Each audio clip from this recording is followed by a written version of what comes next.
সম্মানিত মুসলমান ভাই বোন বন্ধুগণ, আসসালামু আলাইকুম। কথাগুলো মনোযোগ সহকারে শুনবেন এবং অন্যজনকে শোনার সুযোগ করে দিবেন। ভিডিওটা উপরে ঠেলে দিবেন না। আজ পর্যন্ত একটা হিন্দু মুসলমানদের ধর্মীয় উৎসব শবে বরাতে আসলো না।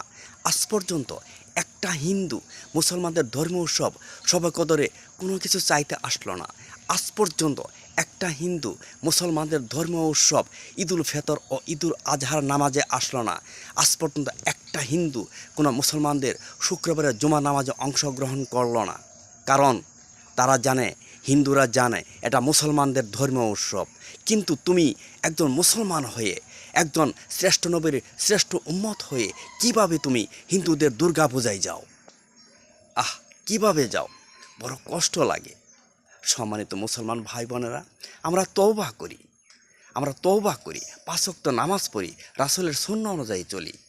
আমরা হিন্দুদের কালচারগুলো আমরা বর্জন করি, ইহুদি খ্রিস্টানদের কালচারগুলো আমরা বর্জন করি, আমরা আমাদের ইসলামীয় কালচারগুলো গ্রহণ করে নিই। ধন্যবাদ। সুখে থেকো, ভালো থেকো।